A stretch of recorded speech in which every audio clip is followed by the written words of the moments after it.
Buenos días a todos. Estamos volviendo a la normalidad, o la nueva normalidad, como se suele llamar, y nada más empezar a salir ya nos están hablando de los rebrotes. De una forma tímida están hablando de que hay que prevenirlos, de que hay que salir poco a poco para que no vaya a haber rebrotes. Nos puede parecer extraño o nos puede parecer novedoso que ahora salgamos a la calle con mascarillas, que tengamos que adoptar ciertas medidas, pero ya pasó.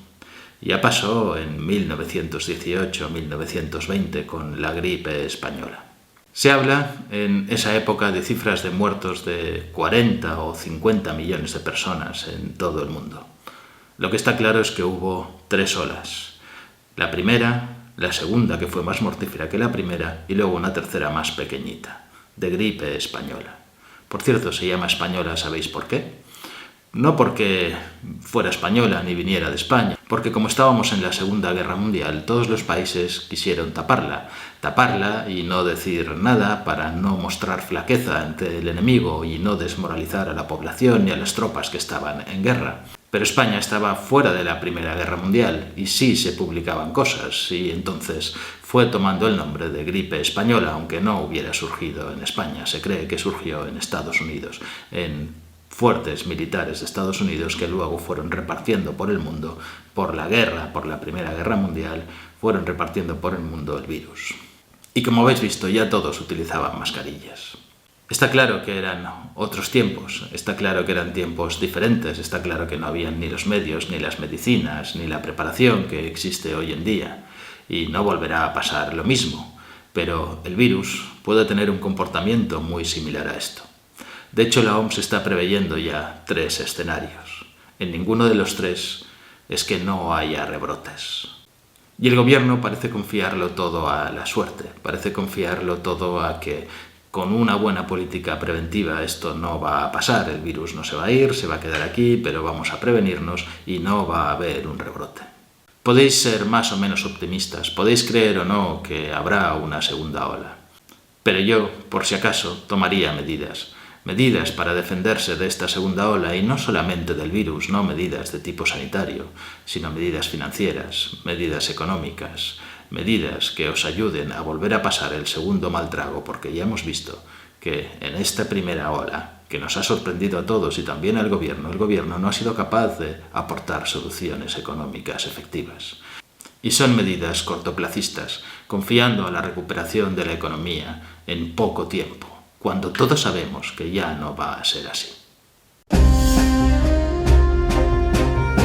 Soy Josep Ruaix, abogado, colegiado ICAP 21814. En este canal de YouTube quiero compartir contigo mi experiencia para que de algún modo te sea útil en la vida. También espero aprender de tus comentarios.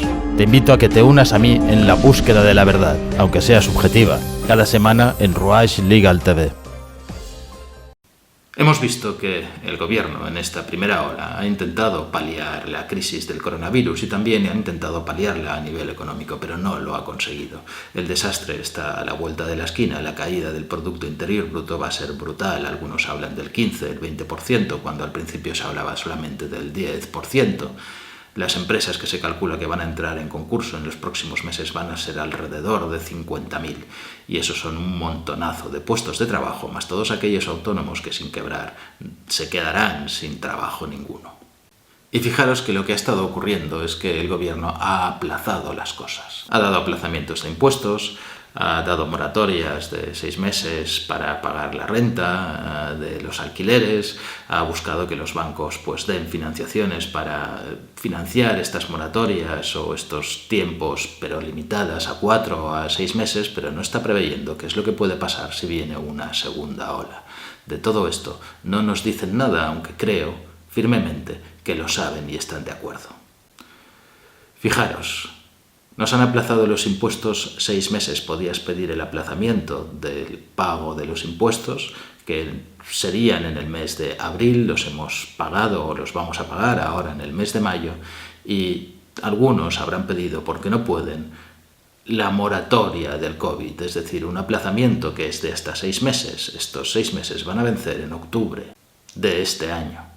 Y entonces acumularemos los impuestos de el primer trimestre y los impuestos del segundo trimestre del año. Y si tenemos otro rebrote y tenemos que, no voy a decir parar la actividad, sino reducir de nuevo la actividad después de que hemos pasado estos problemas, tendremos otra vez nuevos problemas financieros. Y el gobierno sigue haciendo previsiones cortoplacistas. No he visto nada más que en algún real decreto de que el gobierno podrá, por real decreto, y podrá adoptar medidas para prolongar algunas de las que ya hay, como por ejemplo las medidas de los ERTEs. Pero claro, esta vez las medidas de los ERTEs ya no son perdonando el 100% a las empresas, son perdonando entre el 85 y el 30% de las cotizaciones, o sea que la empresa ya no va a tener tantas facilidades como las que tenía antes en un ERTE. Probablemente se van a producir toda una serie de despidos. Los escenarios que prevé la OMS son tres. Un escenario en el que va a haber un rebrote potente ahora en el mes de octubre o noviembre de este año y que puede ser letal, incluso peor del que hayamos sufrido, lo cual nos obligaría a un confinamiento parecido probablemente a este. Un segundo escenario de posibles rebrotes continuados durante el verano y durante más o menos un año o 2 años, que no van a ser graves y que van a poder ser atendidos por las autoridades sanitarias. Y un tercer escenario, que es el más benévolo, de que vayan produciéndose casos con cierta continuidad, pero sin llegar a haber ninguna ola, ningún pico de contagios. Y este es el más favorable. ¿Cuál de los tres es el que va a ocurrir? Pues la verdad es que no lo sabemos. Lo que está claro es que nadie prevé que esto haya terminado o vaya a terminar. Y las dificultades de movilidad van a ser las mismas. Las dificultades para generar comercio, para generar empresas, van a ser las mismas. ¿Qué es lo que humildemente os puedo recomendar?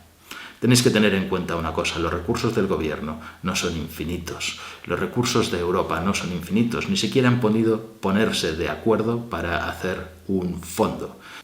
Sí, han hecho un fondo, el MEDES, que permite pedir a cada estado hasta el 2% de su Producto Interior Bruto como crédito, pero para invertir en sanidad, no para ninguna otra cosa.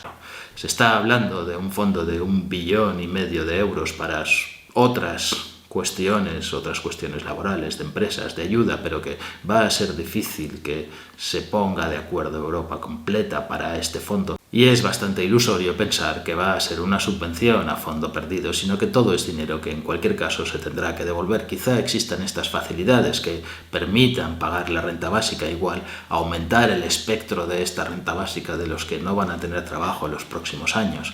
Pero lo que os quiero decir es que el Estado, aparte de dar, va a necesitar recaudar dinero. Probablemente haya incrementos de impuestos, probablemente haya incrementos de IVA, aunque de momento lo estén negando. Yo estoy seguro de que los van a ver, porque todo lo que se está gastando de alguna forma se tiene que pagar. Van a haber revisiones de las empresas que han hecho ERTEs para saber que han cumplido con todos sus requisitos. Va a haber inspecciones de cumplimiento, de prevención de riesgos laborales que son nuevas en las empresas y que es importante que cumpláis, y ahora os los contaré como medidas de prevención para poder pasar la próxima ola, sea más grande o sea más pequeña. El Estado no se va a poder permitir no continuar recaudando. ¿Qué es lo que pueden hacer las empresas? Pues lo primero, tomar las medidas de prevención. Ya existen medidas de prevención, ya existían antes de la crisis del coronavirus, especialmente el CDC, que es una entidad americana que ya había estado desarrollando protocolos para las crisis de una gripe. ¿Y qué es lo que tenían que hacer las empresas? ¿Qué ocurría? Que esto no era un riesgo que se considerara en los planes de prevención como un riesgo posible o probable. Ahora tenemos que considerar este riesgo no como posible o probable, sino como real. El gobierno ha emitido unos escenarios de control de riesgo, que son estos de aquí: un escenario de alto riesgo, un escenario de medio riesgo y un escenario de bajo riesgo. No sé si son correctas o no son correctas, pero las empresas tenéis que adoptar estas medidas. Y fijaros, la exposición de alto riesgo es para personal sanitario, técnicos de transporte sanitario y situaciones en las que no se pueda evitar el contacto con enfermos o con infectados. Y entonces, en función de cada riesgo, hay que adoptar, y las empresas sanitarias tienen que poner unas EPIs. Esto ya lo están haciendo todas obligatoriamente. Luego hablan de una exposición de bajo riesgo. Y cuidado, aquí se incluye a personal sanitario cuya actividad laboral no esté en contacto estrecho con una persona sintomática. acompañantes, celadores, camilleros, personal de laboratorio, personal no sanitario que tenga contacto con material sanitario que haya podido estar en contacto con enfermos y las ayudas a domicilio, incluso a gente que puede ser asintomática. Y también dice que las cepillas se valorarán, ya se verán. Pero lo que es importante para todo el mundo son las de baja exposición al riesgo, que al final van a ser todos o casi todos y que va a ser una responsabilidad de cumplimiento tanto de los empresarios como de los trabajadores. Son los trabajadores sin atención directa al público, a más de 2 metros de distancia y con medidas de protección colectiva que eviten el contacto. Por ejemplo, personal administrativo, técnicos de transporte con barrera colectiva, conductores de transportes públicos con barrera colectiva, personal de seguridad. Y en estos casos no es necesario el uso de ninguna EPI, no es necesario el uso de ninguna mascarilla, no es necesario el uso de guantes, no es necesario de nada de todo esto. Sin embargo, hay una interpretación del Ministerio que dice que hay situaciones que pueden ser de riesgo cuando alguien no colabore. Y si alguien no colabora, hay que tener protección respiratoria, o sea, mascarillas y guantes a disposición. O sea que al fin y al cabo todas las empresas tienen que tener a disposición estas EPIs por si ocurre algo. Y esto va a formar parte de las medidas de seguridad y de prevención de riesgos. La seguridad social va a estar muy encima de esto y todo lo que no sea la debida protección con todas las EPIs, las empresas sufren un riesgo de no hacer bien las cosas y al no hacerlo pueden incurrir hasta en un delito contra la seguridad e higiene en el trabajo. Pero los trabajadores que no colaboran, también podrían llegar a incurrir en ciertas responsabilidades, no de tipo laboral, no de este tipo, sino pensar que hay algunos que por incumplir las reglas del estado de alarma pueden haber cometido un delito de peligro y no sería nada extraño que acabara surgiendo un delito de peligro o algo así parecido como conducir bajo los efectos del alcohol. Puede que no pase nada porque tú conduzcas, no tengas ningún accidente, no atropelles a nadie, pero es un riesgo. Y es bastante probable que esto acabe ocurriendo y que este delito acabe surgiendo. Y no solamente para trabajadores, sino casi para todos los ciudadanos que pueden poner en peligro la salud pública de los demás. Que si bien tienen sentido, pueden ser discutibles en función del lugar, en función de la desescalada, en función de lo que tengamos que hacer y en función de si nos podamos reunir o no nos podamos reunir. ¿Y qué es lo que podemos hacer todos personalmente para protegernos desde un punto de vista económico? Ya os he dicho, no confiéis en que vais a cobrar todos los meses. Ya hemos visto lo que ha pasado con los ERTE. Muchos han pasado 2 meses sin cobrar y están cobrando el 15 de mayo, igual no todo lo que les corresponde. No confiéis en que el papá Estado va a volver a dar nuevas moratorias, ni va a volver a facilitar nuevos créditos a todo el mundo que son difíciles de tramitar y que llegan tarde. Tenéis que reaccionar por vosotros mismos. Y si ahora tenéis algún momento, algunos meses, un tiempo de oportunidad para intentar prevenir, tenéis que aprovecharlos. ¿A qué me refiero con todo esto? Pues quizás sea bueno guardar algo de dinero en cash, en metálico, en casa, por si no se puede ir al banco, por si hay alguna medida de corralito, de quiebra o de dificultades, tener siempre el dinero cash, que será más fácil y más sencillo de manejar, al menos para subsistir, vamos a decir, pues un par de meses en las cuestiones básicas.